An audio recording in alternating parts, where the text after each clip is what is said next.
இன்னைக்கு வழக்கு வச்சு வந்திருக்கீங்களே, என்ன விஷயம்? ஒண்ணும் இல்லையே, ராஜு சாக்கு பார்க்கணும்னு நினைச்சா பிறந்தும் வந்தான். தம்பி, உங்களை பார்க்கணும்னு மறுபடியும் பிறந்து வந்திருக்கிறார். சேஜி, எனக்கு எல்லாம் தெரியும். என் வியாபாரத்துக்காக நான் உங்ககிட்ட வாங்கின கடன் முதலும் வட்டியுமா சேர்ந்து 6,60,000 ரூபாய். நான் திருப்பி தர வேண்டிய கேடு இன்னும் ஒரு வாரம் இருக்குதுன்னு ஞாபகப்படுத்த வந்திருக்கீங்க இல்ல?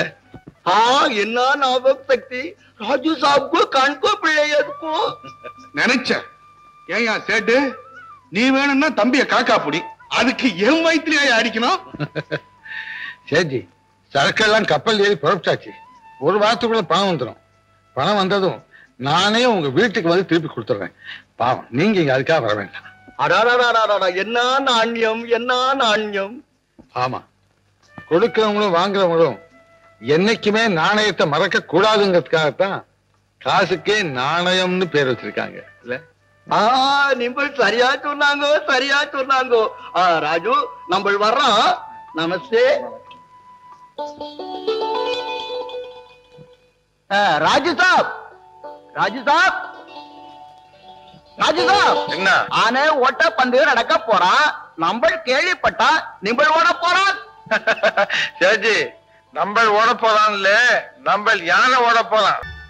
வெற்றிக்கு பரிசு வெள்ளி கோப்பை, தோல்விக்கு பரிசு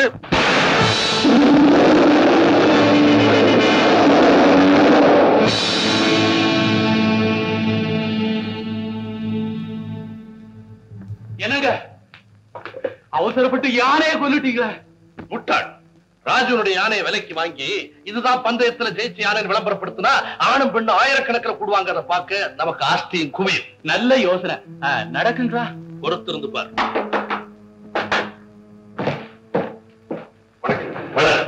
வாங்க வாங்க, உங்களை தான் ரொம்ப நேரமா நான் எதிர்பார்த்துட்டு இருக்கேன். உட்காரு. பரவாயில்லைங்க, என்ன கூப்பிட்டு விட்டீங்களாமே, எதுக்காக? ஏன் கைக்கும் உங்க பைக்கும் ஒரு உறவை ஏற்படுத்தலான்னு தான்.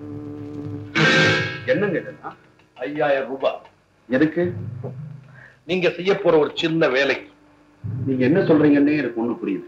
உங்க முதலாளி கிட்ட இருக்கிற யானை ராமுவே நீங்க எனக்கு எப்படியும் வாங்கி கொடுக்கணும். விலையை பத்தி எனக்கு கவலை இல்லை.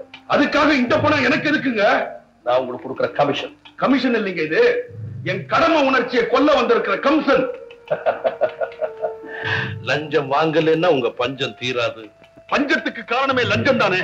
அட, என்னையா புரியாம பேசிக்கிட்டு வாங்க. ஐயோடைய கை அள்ளி கொடுக்கிற கை. போடா பைத்தியக்காரா, அள்ளி அள்ளி கொடுக்கிற இடத்துல இருந்து தான்டா நானே வர்றேன். இவன் என்னடா அட்ரஸைய மாத்துறான். அனாவசியமா பேசாத. முடிவா என்ன சொல்றேன்? என்னென்னமோ சொல்லணும்னு தான் தோணுது, முடியல. அதனால சிம்பிளா